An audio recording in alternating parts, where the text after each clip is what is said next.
আচ্ছা, আজকে আমরা আলোচনা করব বলের ঘাত নিয়ে, অথবা যাকে কিংবা বলা হয় ভরবেগের পরিবর্তন। আসো শুরুতে একটা ছোট ভিডিও দেখি আমরা। দেখো, একটি বস্তু ইউ বেগে যাচ্ছে, সে যাত্রাপথে কিছু একটার সাথে ধাক্কা খেলো। ওকে, তো ধাক্কা খাওয়ার পরে তার বেগ এবং দিক দুটি চেঞ্জ হয়ে ইউ থেকে ভি হয়ে গেল। তো তাহলে আমরা এখানে লাইনগুলো দ্বারা দেখতে পাচ্ছি ইউ এবং ভি এর গতিপথ, সে কোন পথে আসলো এবং কোন পথে গেল। তো এইখানে দেখো, বস্তুটি আদিবেগ ছিল এই যে ইউ এই দিকে, আর শেষ বেগ ভি ছিল এই দিকে। এখন আমাদের যদি ভরবেগের পরিবর্তন বের করতে হয়, আমরা কাজ শুরু করব নিউটনের সেকেন্ড ল থেকে। নিউটনের সেকেন্ড লটি ছিল এরকম, F equals to M V minus M U divided by T. এটা হচ্ছে ভেক্টর ফরম্যাট। এখানে এম আর ইউর উপর কেন বার নেই, এর কারণ হচ্ছে এরা দুটি স্কেলার রাশি, তাই না? আর এফ ভি ইউ এগুলোর উপর বার থাকার কারণ এগুলো হচ্ছে ভেক্টর রাশি। তাহলে আমরা টিকে বামে নিয়ে আসলে পেয়ে যাব m V minus M u. এই যে এখানে বামের অংশটিকে বলা হয় বলের ঘাত, আর ডানের অংশটি হচ্ছে ভরবেগের পরিবর্তন। থেকে যদি একটু সুন্দরভাবে দেখি আমরা, দেখো এই যে বলের ঘাত আর এই যে ভরবেগের পরিবর্তন। এখানে দেখো, এই ঘাত বল জিনিসটা কি তোমাকে আগে বুঝতে হবে। ঘাত বল হচ্ছে কোনো একটি বড় বল যদি খুব অল্প সময় কোনো বস্তুর উপর ক্রিয়া করে তার বেগের পরিবর্তন ঘটায়। যেমন ব্যাট দ্বারা বলকে আঘাত করা, তারপর কোনো কিছু সংঘর্ষ ঘটা, যেগুলোতে সাডেনলি তোমার বেগ চেঞ্জ হয়ে যায়, ঠিক আছে? তো তাকেই বলা হয় ঘাত বল। ধরো আমি একটি বস্তুকে 20 মিনিট ধরে ধাক্কা দিতে দিতে দিতে নিয়ে গেলাম ভিন্ন দূরে, সেক্ষেত্রে কিন্তু একে ঘাত বল বলা যাবে না, কারণ খুব বেশি সময় ধরে এই বল কাজ করছে, ঠিক আছে? আচ্ছা, তাহলে সামনে আগাই। এখানে দেখো, আমরা এটাকে ভেক্টর ফরম্যাটে রেখেছি, তাই না? এখন যদি একে মান বের করতে চাই, ভরবেগের পরিবর্তনের মান যদি বের করতে চাই, আমরা জাস্ট মডুলাস বসিয়ে দেব। এখন এখানে এম কিন্তু স্কেলার রাশি, সো মডুলাসের বাইরে তাকে সহজে নিয়ে আসা যায়। So m into modulus v minus u লিখতে পারবো। এখন এখানে একটা মজার কাজ করা যায় কি, যে আমি মাইনাসটা ইউ এর মধ্যে নিয়ে আসলে আমি কি ভি প্লাস মাইনাস ইউ লিখতে পারি। তো এখানে আমি কি করছি, এখানে বেসিক্যালি আমি ভি আর মাইনাস ইউর মধ্যবর্তী লব্ধি বের করার চেষ্টা করছি। এখানে দেখো, আমার এই যে ইউ যাচ্ছে এই দিকে, হ্যাঁ, আর আমার ভি যাচ্ছে এই দিকে। সো ইউ আর ভি এর মধ্যবর্তী কোণ ধরে নিই আলফা। এখন আমি যদি ইউ আর ভি এর মধ্যবর্তী লব্ধি বের করতে চাই, সেটি কিভাবে করব? U plus V equals to কী হবে? Root over you square plus V square plus 2u V cos alpha, তাই না? এটি দাঁড়াবে। তো এখানে খেয়াল করো, আমি ইউ আর ভি এর মধ্যবর্তী কোণ বের করেছি। সেখানে আলফাটা কি? ভি এবং ইউ এর মধ্যবর্তী কোণ, এই সাইন দ্বারা বোঝা মধ্যবর্তী কোণ, এটি হবে আলফা, ঠিক আছে? এখন আমি যদি ভি আর মাইনাস ইউ এর মধ্যবর্তী লব্ধি বের করতে চাই, তাহলে আমার কি লাগবে? ভি আর মাইনাস ইউ এর মধ্যবর্তী কোণ লাগবে। সেটি আমরা ধরে নেই থিটা। তো এইখানে থিটা কেন বসালাম? এইটা হবে আমার মাইনাস ইউ, সেটা কি বুঝতে পারছো? ইউ যাচ্ছে এইদিকে, তাহলে মাইনাস ইউ হবে তার উল্টো দিকে, আর এই হচ্ছে আমাদের ভি। তাহলে ভি আর মাইনাস ইউর মধ্যবর্তী কোণ, এই কারণে এখানে থিটা। তাহলে এটা আমরা ধরে নিয়েছি, ঠিক আছে? তো সেটি যদি ধরে নিই আমরা, এখন তাহলে ফর্মুলা এটি লিখে ফেলতে পারবো, যে এম এর জায়গায় এম, এই এতটুকুর বদলে জাস্ট লব্ধির ফর্মুলা বসিয়ে দিব। কিন্তু এখানে ব্যাপার কি, চেঞ্জটা শুধু হয়েছে অ্যাঙ্গেলে। এখানে থিটাটা হচ্ছে ভি এবং মাইনাস ইউর মধ্যবর্তী কোণ। ওকে, তাহলে পার্থক্যটা কি বুঝলে? আমার কার মধ্যে লব্ধি বের করছি তার উপর নির্ভর করে তাদের মধ্যবর্তী কোণ বসাতে হয়। এখন তোমার কনফিউশন লাগতে পারে যে আমার এখানে মাইনাস ইউ এর কারণে আর কোথাও কিছু কেন চেঞ্জ হলো না, কেন এখানে শুধুমাত্র অ্যাঙ্গেলটা চেঞ্জ হয়েছে? এর কারণ দেখো, আমার ইউ ভেক্টরের মান কত? ইউ, তাই না? আবার মাইনাস ইউ ভেক্টরের মান কত হবে? Still u. এই কারণেই আমার মান অন্য কিছু চেঞ্জ হয়নি, শুধুমাত্র অ্যাঙ্গেলটি পরিবর্তন হয়েছে। ঠিক আছে, এই যে দেখো এখানে আলফা ভি আর ইউ এর মধ্যবর্তী কোণ, আর এখানে হচ্ছে থিটা ভি আর মাইনাস ইউর মধ্যবর্তী কোণ। তাহলে আমরা এই ফর্মুলাটি ব্যবহার করে এখন থেকে ভরবেগের পরিবর্তন বের করব, যেখানে থিটা থাকবে ভি এবং মাইনাস ইউর মধ্যবর্তী কোণ। ফাইন, তাহলে একটি প্রবলেম দেখি। দেখো, একটি বল 5 মিটার পার সেকেন্ড বেগে দেয়ালের দিকে সোজা ছুড়ে দেওয়া হলে এটি 4 মিটার পার সেকেন্ড বেগে দেয়ালের সাথে 75 ডিগ্রি কোণে ফিরে আসে। বলের ঘাত নির্ণয় করো। এখানে দেখো, এই হচ্ছে ধরি দেয়াল। এখন দেয়ালের দিকে এই যে একটি বস্তু যাচ্ছে, এই যে দেয়ালের দিকে সে যাচ্ছে। ইউ হচ্ছে আমার দেয়ালের দিকে, ইউ এর মান দেওয়া আছে 5 মিটার পার সেকেন্ড। এই যে ওকে, সো সোজা যাচ্ছে বলার কারণে 90 ডিগ্রি কোণে সে দেয়ালের সাথে যাবে। ওকে, এখন দেখো বলছে এটি 4 মিটার পার সেকেন্ড বেগে দেয়ালের সাথে 75 ডিগ্রি কোণে ফেরত আসে। তার মানে এই হচ্ছে আমার ভি, তার শেষ বেগ, যার মান দেয়া আছে 4 মিটার পার সেকেন্ড। এটি দেয়ালের সাথে কত কোণে ফেরত আসছে? 75 ডিগ্রি কোণে। তাহলে এই কোণটি হচ্ছে আমার 75। আর তাই যদি হয় তাহলে এখন আমরা বলের ঘাত বের করার চেষ্টা করি। বলের ঘাতের ফর্মুলাটি কি? M V minus M U modulus, তাই না? তো এখানে জাস্ট মানটা বসাবো, একটু আগে দেখা ফর্মুলা অনুযায়ী কী হবে? U square plus V square plus 2uv cos theta. এই জায়গায় থিটাটা কি ছিল বলো তো? থিটা ছিল ভি এবং মাইনাস ইউ এর মধ্যবর্তী কোণ। ওকে, এখন দেখো ভি আর মাইনাস ইউর মধ্যবর্তী কোণ আমরা বের করে নিলেই কিন্তু ম্যাটার হয়ে যাবে, বাকি সব ডাটা দেওয়া আছে। এখানে দেখো ভি হচ্ছে এই যে এটি, তাই না? আর ইউ কোনটি? এই দিকে। ইউ যদি এদিকে হয় তার উল্টো দিকে হবে আমার কি? Minus you.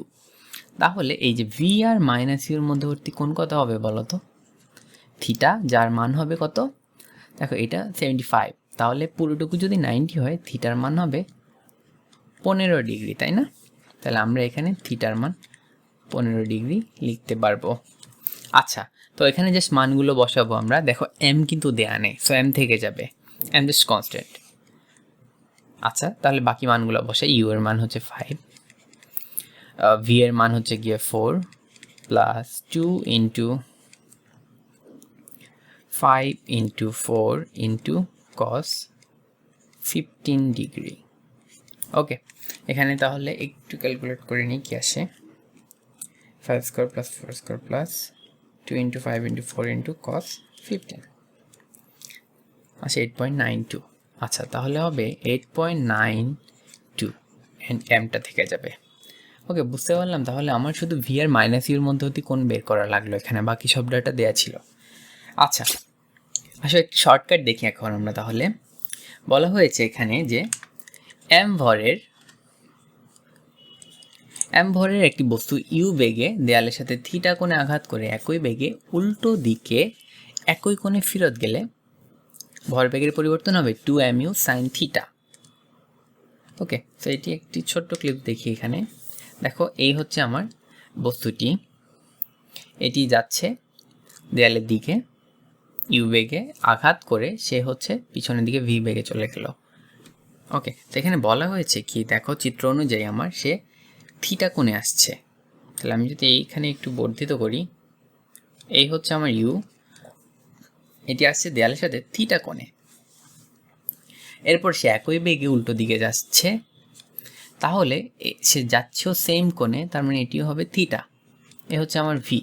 ওকে, এখন ভরবেগের পরিবর্তনের সূত্র নিয়ে আমরা কাজ করি। আমরা তো দেখে এসেছি ভরবেগের পরিবর্তনের সূত্র কি ছিল? M V minus M U modulus equals to ছিল M into root over you square plus V square plus 2uv cos theta ছিল, তাহলে এখানে থিটা বসলে আমাদের ক্ল্যাশ হবে এখানে এই থিটার সাথে। সো আমরা ধরে নিই আলফা ছিল। ওকে, জাস্ট আমাদের টার্ম ঠিক থাকলেই হবে যে আমার ভি আর মাইনাস ইউর মধ্যবর্তী কোণ হচ্ছে আলফা। হ্যাঁ, আমার এই জায়গায় কি বসার কথা? ভি আর মাইনাস ইউর মধ্যবর্তী কোণ, সেটাকে আমরা এখন আলফা ধরে নিই, ঠিক আছে? আচ্ছা, তাহলে এখন দেখো আলফার মান হচ্ছে ভি আর মাইনাস ইউর মধ্যবর্তী কোণ। তো আমার এই যে দেখো এই হচ্ছে আমার ইউ, তাহলে তার উল্টা দিকে কাজ করবে কি আমার মাইনাস ইউ। আচ্ছা মাইনাস ইউ পেলাম, এখন ভি কাজ করছে এই যে এই দিকে, তাহলে ভি আর মাইনাস ইউর মধ্যবর্তী কোণ কীভাবে পাবো বলো তো? আমার এইটি হচ্ছে গিয়ে এই যে দেখো এক সরল কোণ, তাই না? এখান থেকে কি বাদ যাচ্ছে? এই যে একটা থিটা, এই যে আরেকটা থিটা বাদ যাচ্ছে, তাহলে আমার এই আলফা সমান হবে 180 মাইনাস 2 থিটা। ওকে, তো তাহলে আমরা এখান থেকে আলফার মান পেয়ে গেলাম মাইনাস 2 থিটা। আরেকটা ডাটা দেওয়া আছে বলো তো, বলেছে কি এখানে ইউ যে কোণে যে বেগে আসছে সে একই বেগে ফেরত যাচ্ছে, তাহলে ইউ আর ভি প্র্যাকটিক্যালি মান সমান তাদের। ওকে, তাহলে এই ডাটাগুলো আমরা বসিয়ে দেই এখন। তাহলে আমার এম ঠিক থাকলো, এখানে আমি ভি এর জায়গায় সব জায়গায় ইউ বসাতে পারবো। ভিকে আমি ভি স্কোয়ারকে ইউ স্কোয়ার লিখলাম, এখানে ইউ ভিকে তাহলে ইউ স্কোয়ার লিখতে পারবো কারণ ভি সমান ইউ। আর কজ 180 মাইনাস 2 থিটা লিখতে পারবো এখানে। ওকে, এখন দেখো 180 মাইনাস 2 থিটা তোমার কোন চতুর্ভাগে আসে? এই যে 180 আসবো, এর থেকে 2 থিটা চলে গেলে এটা দ্বিতীয় চতুর্ভাগে থাকে, যেখানে কজের মান কি দ্বিতীয় চতুর্ভাগে নেগেটিভ হয়। সো আমার এখানে বাইরে একটা মাইনাস চলে আসবে। এখন দেখো এই দুটা মিলে 2 ইউ স্কোয়ার, এখন কস 180 মাইনাস থিটার কারণে বাইরে একটা মাইনাস চলে আসবে, ঠিক আছে? এটা ওই যে 9-10-এর বেসিক আর কি এখানে। আচ্ছা, তাহলে কস 2 থিটা থেকে যাবে। এখন আমি কি করব, 2 ইউ স্কোয়ার যদি কমন নেই তাহলে থাকবে 1 মাইনাস কস 2 থিটা, ঠিক আছে? এখন এই জায়গায় খেয়াল করো, এই জায়গায় খেয়াল করো কস 2 থিটার 1 মাইনাস কস 2 থিটার একটি ফর্মুলা আছে। 1 মাইনাস কস 2 থিটা সমান হয় 2 সাইন স্কোয়ার থিটা, ঠিক আছে? সেটি আমরা এখানে বসিয়ে দিতে পারবো। এটা হচ্ছে ত্রিকোণমিতির ফর্মুলা। ডি ফার্স্ট ইয়ারে যারা আছো তারা আরও কিছুদিন পরে হয়তো দেখবে বা অলরেডি দেখে ফেলেছো। আচ্ছা, 2 স্কোয়ার, তাহলে আমরা এখানে ব্র্যাকেটে বাকিটা লিখতে পারবো 2 সাইন স্কোয়ার থিটা। তো এখানে বুঝতেই পারছো 2 to 4 u square sine square theta, সবার উপরই স্কোয়ার আছে, যাদের মধ্যে রুটটা সরিয়ে ফেললে আলটিমেটলি 2 mu সাইন থিটা আসবে। অর্থাৎ আমরা প্রমাণ করলাম উপরের যা বলা হয়েছে শর্ত অনুসারে। এখানে তাহলে খেয়াল করো, এখানে থিটা কিন্তু ভি ইউ বা মাইনাস ইউ কার মধ্যবর্তী কোণ না, এখানে থিটাটা হচ্ছে দেয়ালের সাথে কত কোণ এসে আসছে।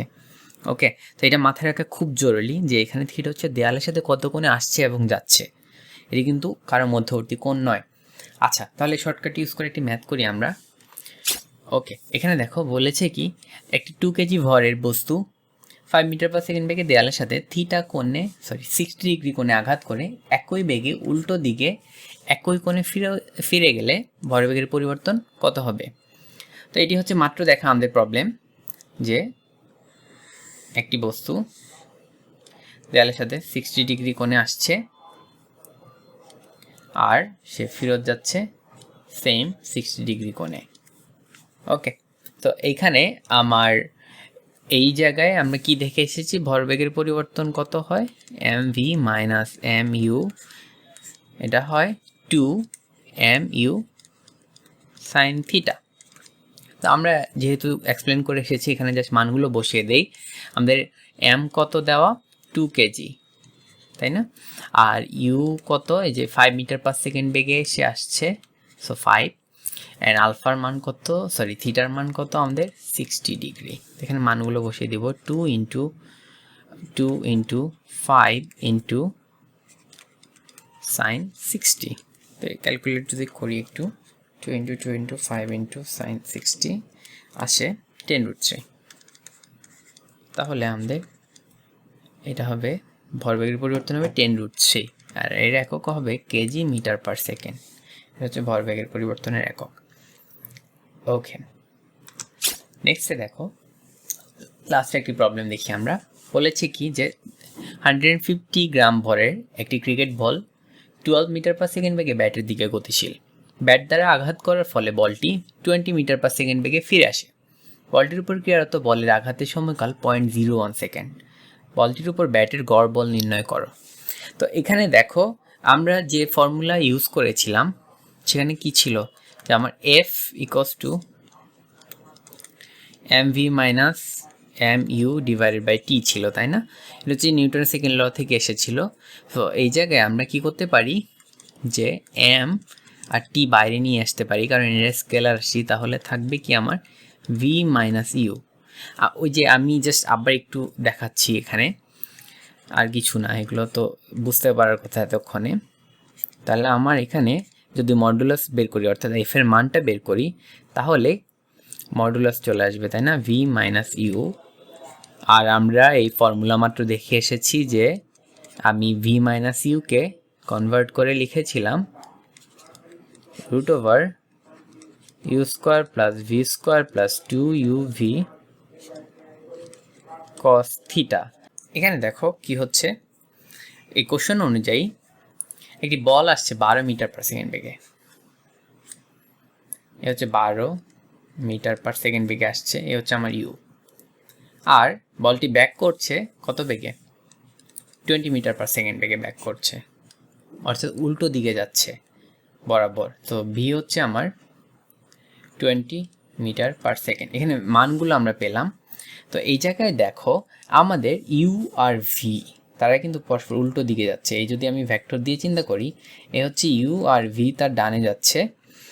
তো আমাদের লাগবে কি বলতো, এই থিটাটা আমরা কোত্থেকে পাবো? এই থিটাটা কি ছিল? থিটাটা হচ্ছে ভি এবং মাইনাস ইউ এর মধ্যবর্তী কোণ, তাই না? তো আমরা ভি আর মাইনাস ইউর মধ্যবর্তী কোণ কীভাবে পাবো? ইউ যদি আমার বামে এদিকে হয়, আমার মাইনাস ইউ হবে ডানে, তাই না? ভি এর দিকে। তো দুইটায় ভি আবার মাইনাস ইউ একই দিকে যদি যায়, আমার থিটার মান কত হবে? 0 ডিগ্রি। তো আমরা যদি এখানে সেই ডাটাটা বসাই, এখানে একটি জিনিস প্রমাণ করার চেষ্টা করছি, এজন্য মান এখন বসাবো না।